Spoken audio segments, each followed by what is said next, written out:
الله نحمده ونستعينه ونستغفره ونعوذ بالله من شرور أنفسنا ومن سيئات أعمالنا من يهده الله فلا مضل له ومن يضلله فلا هادي له وأشهد أن لا إله إلا الله وحده لا شريك له وأشهد أن محمدًا عبده ورسوله اللهم صل على محمد وعلى آل محمد كما صليت على إبراهيم وعلى آل إبراهيم إنك حميد مجيد اللهم بارك على محمد وعلى آل محمد كما باركت على إبراهيم وعلى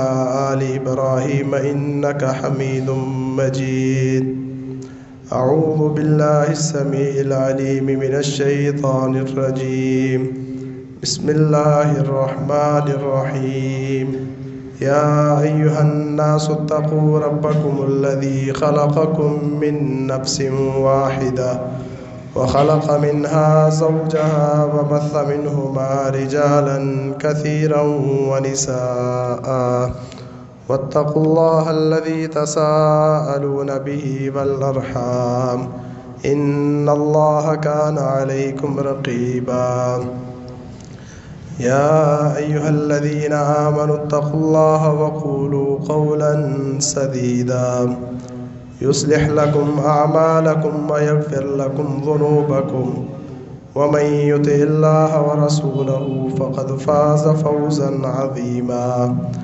يا أيها الذين آمنوا اتقوا الله حق تقاته ولا تموتن إلا وأنتم مسلمون أما بعد فإن خير الحديث كتاب الله وخير الهدي هدي محمد صلى الله عليه وسلم وشر الأمور محدثاتها وكل محدثة بدعة وكل بدعة ضلالة وكل ضلالة في النار أعوذ بالله السميع العليم من الشيطان الرجيم بسم الله الرحمن الرحيم قل أعوذ برب الفلق من شر ما خلق ومن شر غاسق إذا وقب ومن شر النفاثات في العقد ومن شر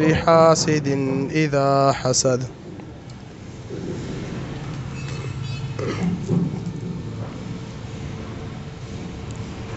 آپ کہہ دیجئے کہ میں مخلوق کے رب کی پناہ پکڑتا ہوں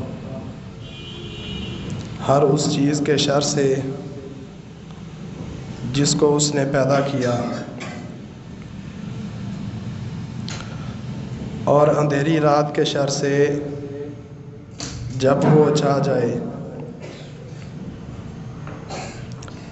اور گرہوں میں پھونکنے والیوں کے شر سے اور حسد کرنے والے کے شر سے جب وہ حسد کرے۔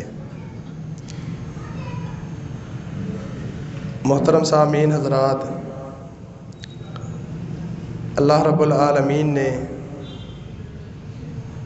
قرآن مجید کو شفا بنا کر نازل کیا ہے۔ اس میں روحانی بیماریوں کی شفا بھی ہے اور جسمانی بیماریوں کی شفا بھی ہے۔ بالخصوص اس کی آخری 3 صورتیں ان کے اندر روحانی بیماریوں سے اور جسمانی بیماریوں سے بچانے کی بہت تاثیر موجود ہے۔ نبی کریم صلی اللہ علیہ وسلم ان کا خصوصی اہتمام فرماتے، صحابہ کو ترغیب دیتے اور خود بھی ان کو پڑھتے۔ یہ صورتیں ایسی شاندار ہیں کہ اگر انسان ان کو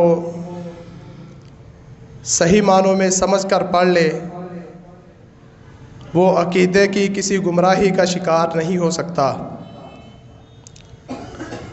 سورۃ اخلاص ایک صحابی نماز میں پڑھ رہے تھے، بار بار وہ یہی سورت پڑھ رہے تھے، اس کے علاوہ کوئی اور سورت نہیں پڑھ رہے تھے۔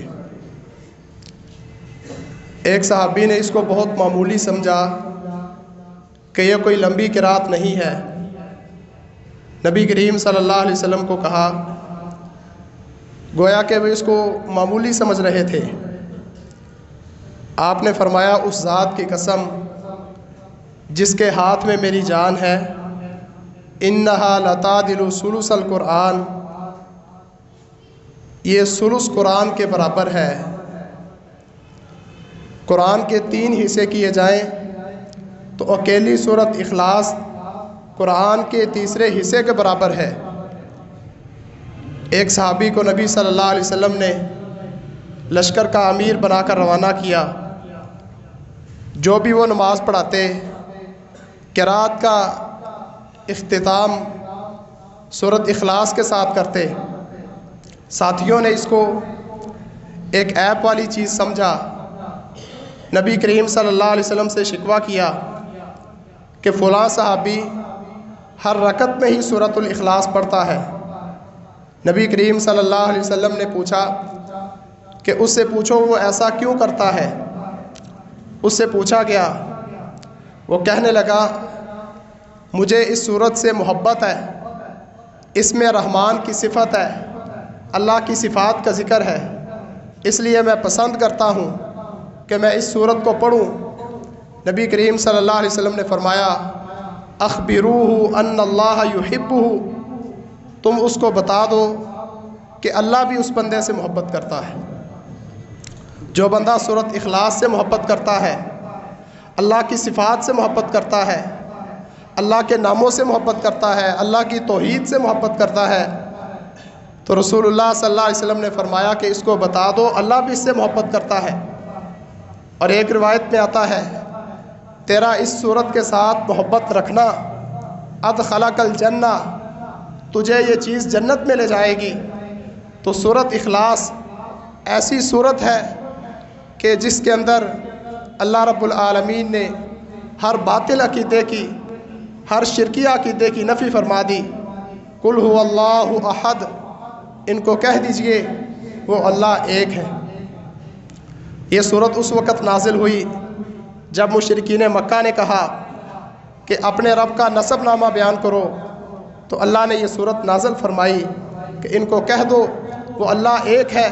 جب انسان یہ لفظ پڑھتا ہے، یہ آیت پڑھتا ہے کہ اللہ ایک ہے، اس سے ہر باطل عقیدے کی نفی ہو جاتی ہے۔ جنہوں نے کہا کہ اللہ 3 ہے، 3 مل کر اللہ ہے، ان کی بھی نفی ہو گئی کہ اللہ ایک ہے، اکیلا ہے۔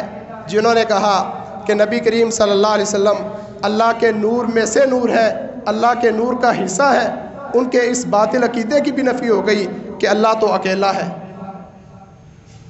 اور جنہوں نے کہا کہ اللہ ہر چیز میں موجود ہے، ان کی بھی نفی ہو گئی کہ اللہ اکیلا ہے، اس کا کوئی شریک نہیں، اس جیسا کوئی نہیں۔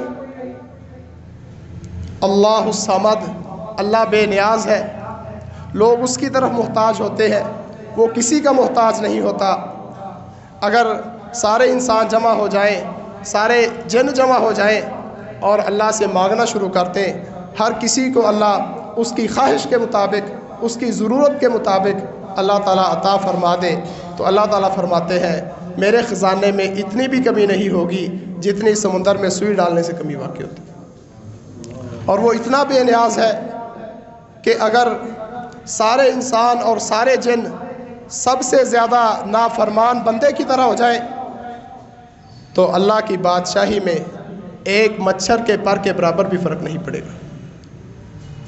اور اگر ساری مخلوق، سارے انسان، سارے جن وہ سب سے زیادہ متقی بندے کی طرح ہو جائیں، سب سے زیادہ نیک بندے کی طرح ہو جائیں، اللہ تعالیٰ فرماتے ہیں اس سے بھی میری بادشاہی میں ایک مچھر کے پر کے برابر اضافہ نہیں ہوگا۔ اللہ الصمد، اللہ بے نیاز ہے، اس کو سہاروں کی ضرورت نہیں۔ لم یلد ولم یولد، اس نے جنم نہیں دیا اور نہ ہی وہ خود جنم دیا گیا ہے، نہ وہ کسی کی اولاد ہے، نہ اس کی کوئی اولاد ہے۔ اس سے ثابت ہوا کہ جو پیدا ہوا ہو وہ اللہ نہیں ہو سکتا۔ نبی کریم صلی اللہ علیہ وسلم پیدا ہوئے ہیں تو آپ اللہ کے نور کا حصہ کیسے ہو سکتے ہیں؟ نور من نور اللہ کہنا کہ اللہ کے نور میں سے نور، یہ عقیدہ کیسے درست ہو سکتا ہے؟ جو پیدا ہوا ہو وہ رب نہیں ہو سکتا۔ اللہ کی ذات ہمیشہ سے ہے۔ رسول اللہ صلی اللہ علیہ وسلم نے فرمایا اللہ ہمیشہ سے ہے، اس سے پہلے کوئی چیز نہیں تھی۔ وَلَمْ يَكُنْ لَهُ كُفُوًا أَحَدٌ، اور اس کا کوئی ہمسر نہیں ہے، اس کا ہم پلہ اس جیسا کوئی نہیں ہے۔ اور بعد والی جو دو صورتیں ہیں ان کو معوذتین کہا جاتا ہے، پناہ میں دینے والی صورتیں۔ پناہ کا مطلب ہوتا ہے کہ انسان جب کسی خوفناک چیز کو دیکھتا ہے اور انسان یہ سمجھتا ہے کہ اس چیز سے بچنے کی صلاحیت میرے اندر موجود نہیں ہے، کسی چیز سے انسان ڈرتا ہے، پھر وہ کسی مضبوط سہارے کی طرف جاتا ہے، کسی مضبوط سہارے کی حفاظت میں جاتا ہے۔ پناہ کا یہ مطلب ہوتا ہے کہ انسان جب دشمن کو دیکھتا ہے اور اپنے اندر وہ صلاحیت نہیں پاتا کہ میں اس کا مقابلہ کر سکوں گا، تو پھر وہ کسی حفاظت میں جاتا ہے، یہ پناہ ہوتا ہے۔ نبی کریم صلی اللہ علیہ وسلم نے ان دو صورتوں کے بارے میں فرمایا کہ یہ صورتیں ایسی ہیں کہ کسی بھی پناہ طلب کرنے والے نے ان جیسی صورتوں کے ساتھ پناہ طلب نہیں کی۔ یعنی اللہ کی پناہ حاصل کرنے کی جتنی بھی دعائیں ہیں، جتنے بھی اذکار ہیں، ان میں سب سے زیادہ قیمتی اور سب سے زیادہ افضل یہ دو صورتیں ہیں۔ قل اعوذ برب الفلق، اے نبی آپ کہہ دیجئے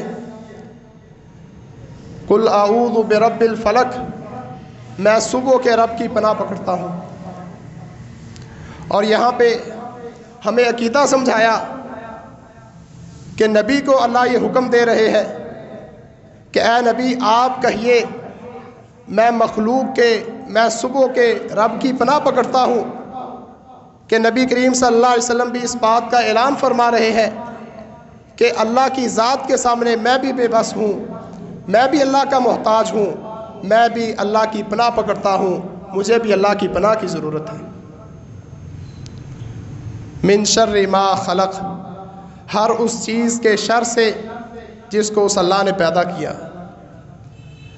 کتنی جامع یہ آیت ہے کہ انسان اللہ کے سامنے اپنی بے بسی کو ظاہر کر رہا ہے کہ اے اللہ میں تیری پناہ میں آتا ہوں ہر اس چیز کے شر سے جس کو تو نے پیدا کیا۔ اس کے اندر زہریلے جانور بھی آ جائیں گے، اس کے اندر اور جتنی بھی نقصان پہنچانے والی چیزیں ہیں وہ سب آ جائے گی۔ گویا کہ انسان اللہ سے یہ عرض کر رہا ہوتا ہے کہ اے اللہ مجھے ہر چیز کے شر سے بچا لے۔ وَمِن شَرِّ غَاسِقٍ إِذَا وَقَبَ، اور اندھیری رات کے شر سے جب وہ چھا جائے۔ اندھیرے میں عام طور پہ جرائم زیادہ ہوتے ہیں، تو اس صورت میں ہمیں یہ سکھلایا گیا کہ اندھیری رات کے شر سے پناہ طلب کرو۔ رسول اللہ صلی اللہ علیہ وسلم آپ نے فرمایا کہ جب رات پھیلنے لگے، رات کا اندھیرا پھیلنے لگے، اس وقت اپنے مویشیوں کو اور اپنے بچوں کو روک لیا کرو، ان کو باہر نہ نکلنے دیا کرو، کیونکہ اس وقت شیاطین پھیلتے ہیں، شیطانوں کے پھیلنے کا وقت ہوتا ہے۔ ہاں جب اندھیرا مکمل پھیل جائے اس وقت اپنے بچوں کو چھوڑ دو۔ شیاطین کو اندھیرے سے محبت ہے اور رات کی تاریکی میں جرائم زیادہ ہوتے ہیں۔ اس صورت میں ہمیں یہ سکھلایا گیا کہ رات کی تاریکی سے، اس کے شر سے بھی پناہ مانگو، اللہ تعالیٰ سے عرض کرو کہ اے اللہ رات کی تاریکی کا جو شر ہے اس سے بچنے کے لیے بھی میں تیری پناہ میں آتا ہوں۔ وَمِن شَرِّ النَّفَّاثَاتِ فِي الْعُقَدِ، اور گرہوں میں پھونکنے والیوں کے شر سے بچنے کے لیے تیری پناہ میں آتا ہوں۔ جو جادوگر ہوتے ہیں وہ اپنے جادو کو پکا کرنے کے لیے گرہیں لگاتے ہیں اور اس کے اوپر پھونکتے ہیں. تو اس صورت میں یہ کہا گیا وَمِن شَرِّ النَّفَّاثَاتِ فِي الْعُقَدِ کہ جو گرہوں میں پھونکے مارنے والیاں ہیں ان کے شر سے بچنے کے لیے تیری پناہ میں آتا ہوں. وَمِن شَرِّ حَاسِدٍ إِذَا حَسَدَ اور حسد کرنے والے کے شر سے بھی تیری پناہ چاہتا ہوں جب وہ حسد کرے. جب وہ حسد کر کے حسد کے تقاضے ان کے مطابق مجھے نقصان پہنچانے کی کوشش کرے تو اے اللہ حاسد کے حسد سے بچنے کے لیے، حاسد کے شر سے بچنے کے لیے میں تیری پناہ میں آتا ہوں. حسد کا کیا مطلب ہوتا ہے؟ حسد کا مطلب ہوتا ہے کہ کسی کے پاس کوئی نعمت دیکھنا اور اس سے اس نعمت کے چھن جانے کی تمنا کرنا، کہ اس کے پاس یہ نعمت نہ رہے. کسی کے پاس کوئی اچھی چیز دیکھنا، دل میں یہ خواہش کرنا کہ اس کے پاس یہ چیز نہ رہے. اور حسد بہت بڑا گناہ ہے. اس کا بہترین علاج یہ ہے کہ انسان کے دل میں جب کسی کے بارے میں اس طرح کی بات آئے، اور یہ بات فطری ہے کہ انسان اپنے سے آگے جاتا جب کسی کو دیکھتا ہے تو نہ چاہتے ہوئے بھی دل کے اندر ایک تنگی سی آتی ہے، دل میں گھٹن سی پیدا ہوتی ہے. تو انسان اس کے لیے دعا کرے، اس کی خیر خواہی سوچے جس کے بارے میں شیطان اس کے ذہن میں برے خیالات ڈال رہا ہے. حسد کے جو تقاضے ہیں کہ حسد کرتے ہوئے وہ اس کی غیبت کرے، اس کو نقصان پہنچانے کی کوشش کرے، اور اس کے پاس جو نعمت ہے اس کو ختم کرنے کی کوشش کرے، اس کی بجائے اگر انسان اس کے لیے دعا کرے، اس کی خیر خواہی سوچے تو اس سے حسد کا علاج ہو سکتا ہے. سورۃ ناس قل اعوذ برب الناس کہہ دیجئے میں تمام لوگوں کے رب کی پناہ پکڑتا ہوں. مالک الناس جو تمام لوگوں کا بادشاہ ہے، الہ الناس جو تمام لوگوں کا معبود ہے، من شر الوسواس الخناس وسوسہ ڈالنے والے کے شر سے جو ہٹ ہٹ کر آنے والا ہے. اس صورت میں انسان اللہ کے سامنے اپنی بے بسی ظاہر کرتا ہے کہ اے اللہ میں بے بس ہوں، شیطان میرا دشمن ہے، اس کے وسوسوں سے بچنے کے لیے میں تیری پناہ پکڑتا ہوں، تیری پناہ میں آتا ہوں. میں کمزور ہوں، میں محتاج ہوں. اور شیطان جو ہے یہ ہٹ ہٹ کر حملہ کرنے والا ہے. نبی کریم صلی اللہ علیہ وسلم نے فرمایا کہ جب اذان ہوتی ہے شیطان اس وقت ہوا خارج کرتے ہوئے بھاگ جاتا ہے، اور جب اذان مکمل ہو جاتی ہے واپس آ جاتا ہے، اور پھر جب تکبیر ہوتی ہے، اقامت ہوتی ہے، اس وقت پھر بھاگ جاتا ہے، اور جب اقامت ختم ہوتی ہے پھر واپس آ جاتا ہے، اور انسان کے ذہن میں مختلف طرح کے وسوسے ڈالنا شروع کر دیتا ہے، یہاں تک کہ انسان کو یہ بھی نہیں پتہ چلتا کہ میں نے کتنی نماز پڑھ لی ہے.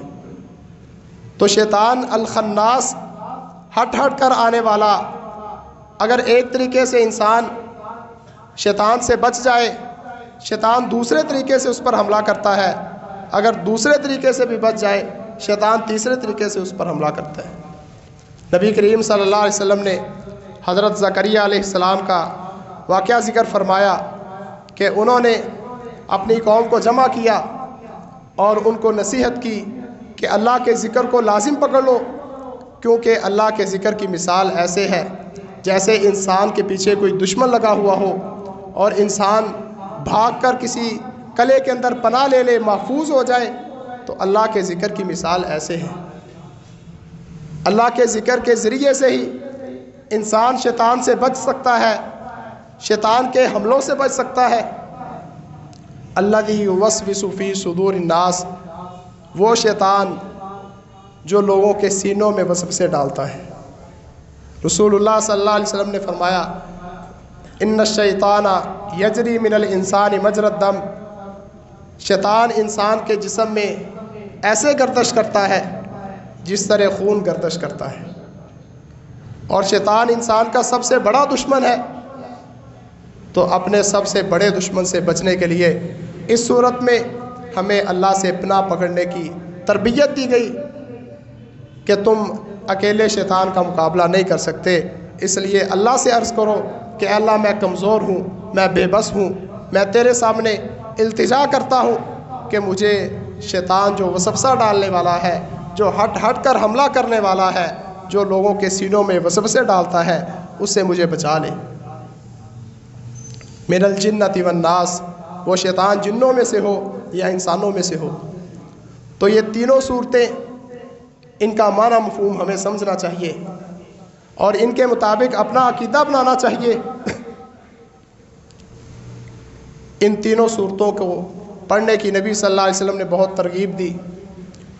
عقبہ بن عامر رضی اللہ تعالیٰ عنہ فرماتے ہیں، میں نبی کریم صلی اللہ علیہ وسلم کے پاس گیا، آپ نے مجھے فرمایا کہ جو تجھ سے قطع تعلقی کرے اس سے صلہ رحمی کر، جو تجھ سے رشتہ توڑنے کی کوشش کرے اس سے تو رشتہ ملانے کی کوشش کر، اور جو تجھے محروم کرے تو اس کو عطا کر، اور جو تجھ پر ظلم کرے اس کو معاف کر دے۔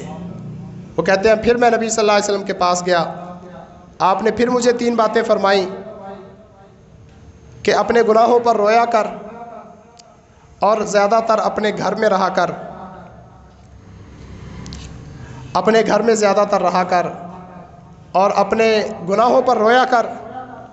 پھر میں نبی صلی اللہ علیہ وسلم کے پاس گیا، آپ نے مجھے فرمایا کیا میں تجھے ایسی صورتیں نہ بتاؤں کہ ان جیسی نہ تورات میں ہے، نہ زبور میں ہے، اور نہ ہی انجیل میں ہے، اور نہ ہی قرآن مجید میں ہے۔ اور وہ صورتیں کون سی تھی؟ قل هو اللہ احد، قل اعوذ برب الفلق، قل اعوذ برب الناس۔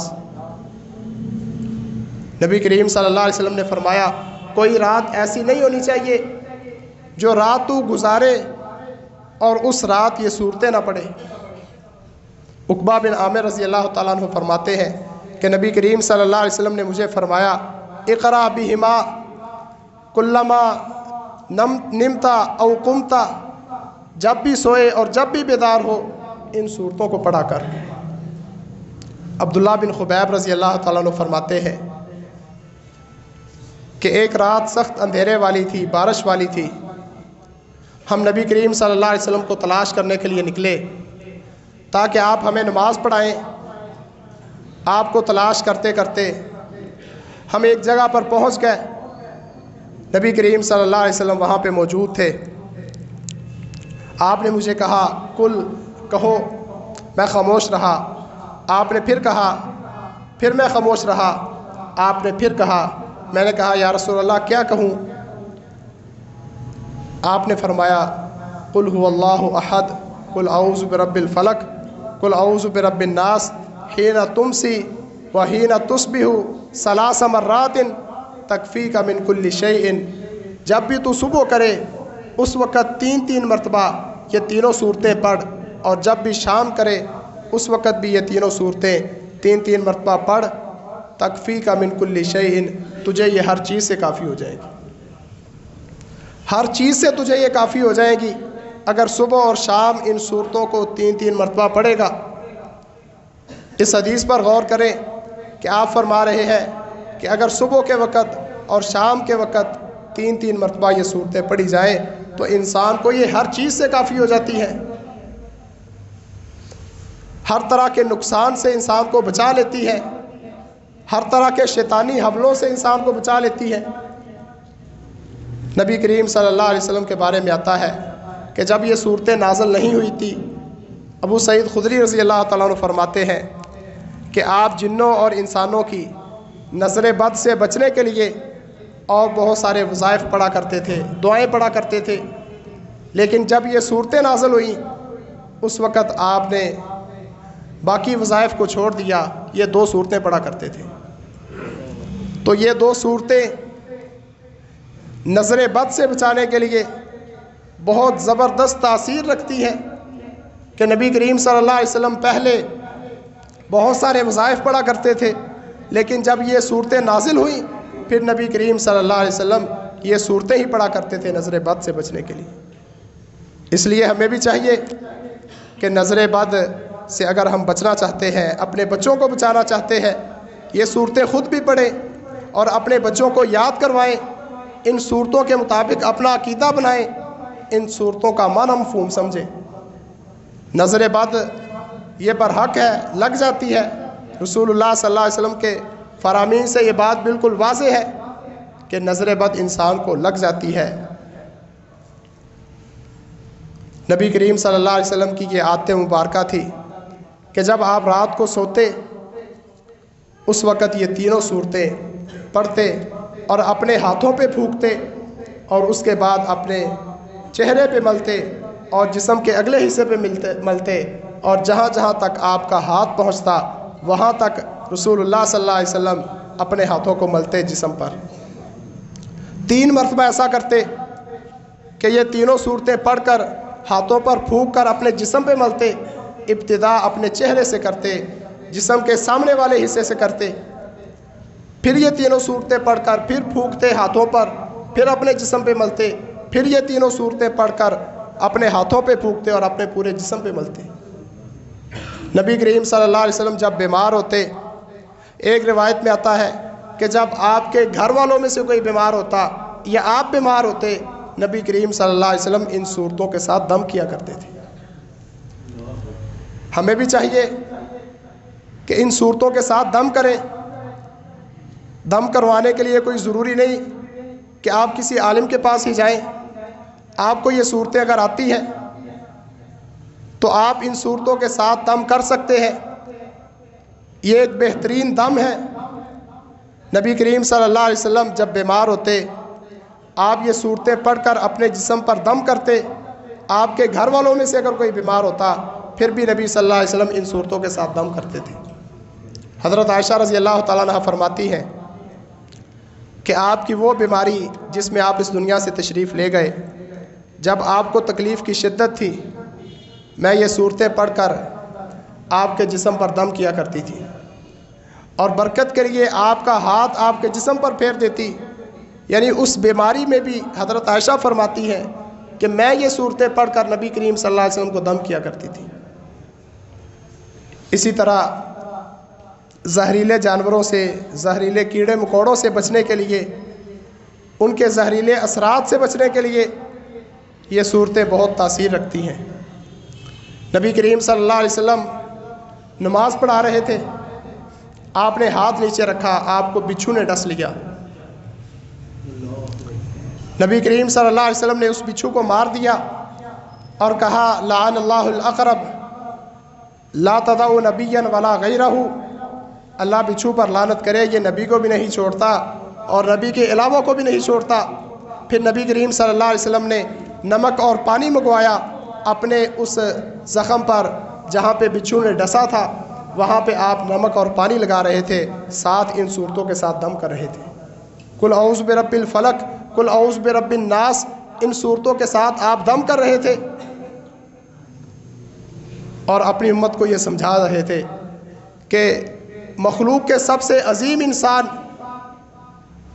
کہ جن جیسا مخلوق میں ہے ہی کوئی نہیں، جو انبیاء کے امام ہے اور اللہ کے بعد جن کا مقام اور مرتبہ سب سے زیادہ ہے، ان کو بھی بچھو نے ڈس لیا، وہ بھی مختار کل نہیں، وہ بھی مشکل کشا نہیں۔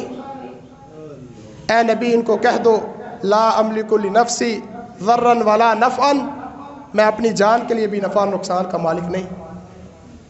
آپ کو بچھو نے ڈسا، آپ دم کر رہے ہیں، قل اعوذ برب الفلق، میں مخلوق کے رب کی پناہ پکڑتا ہوں، مجھے بھی اللہ کے سہارے کی ضرورت ہے، میں بھی اللہ کا محتاج ہوں۔ تو اس حدیث سے ثابت ہوا کہ یہ صورتیں بہترین دم ہے۔ اگر کوئی زہریلا جانور، زہریلا کیڑا مکوڑا انسان کو ڈس لے تو اس کے برے اثرات سے بچنے کے لیے یہ صورتیں ایک بہترین دم ہیں۔ نبی کریم صلی اللہ علیہ وسلم نے اسی طرح ترغیب دی کہ اس کو ہر نماز کے بعد پڑھا کرو، ان صورتوں کو ہر نماز کے بعد پڑھا کرو۔ بلکہ ایک مرتبہ نبی کریم صلی اللہ علیہ وسلم نے ان صورتوں کی فضیلت بیان فرمائی، حضرت عقبہ بن عامر کو یہ صورتیں سکھلائیں تو انہوں نے ان کو معمولی سمجھا، کوئی زیادہ بڑی صورتیں نہیں سمجھا۔ نبی کریم صلی اللہ علیہ وسلم نے فجر کی نماز پڑھائی اور فجر کی نماز میں یہ دونوں صورتیں پڑھی۔ فجر کی نماز میں لمبی قرات ہوتی ہے، نبی کریم صلی اللہ علیہ وسلم نے فجر کی 2 رکعتوں میں ان 2 صورتوں کو پڑھا، لمبی قرات کے بدلے لمبی قرات کی جگہ ان صورتوں کو پڑھا۔ پھر عقبہ بن عامر کو کہا بتاؤ اب تمہارا کیا خیال ہے؟ تو یہ صورتیں انتہائی اہم صورتیں ہیں، ان کو ہر نماز کے بعد پڑھیں، ان کو صبح اور شام 3 مرتبہ پڑھیں، ان کو سوتے وقت 3 مرتبہ پڑھیں اور اپنے پورے جسم پر دم کریں۔ جب بیمار ہو جائیں اس وقت ان صورتوں کے ساتھ دم کریں۔ اپنے آپ کو جادوگروں سے، جادو جنات سے، نظر بد سے اور ہر طرح کی بری چیز سے، زہریلی چیز سے بچانے کے لیے ان صورتوں کو کثرت کے ساتھ پڑھیں۔ اور اگر بیمار ہو جائیں، گھر والوں میں سے کوئی بیمار ہو جائے، ان صورتوں کے ساتھ دم کریں، ساتھ دعائی بھی لیں، لیکن ہمارا یقین سارا دعائی پہ ہوتا ہے، ذکر و اذکار پہ، رسول اللہ صلی اللہ علیہ وسلم کے بتائے ہوئے فرامین پہ ہمارا یقین نہیں ہوتا۔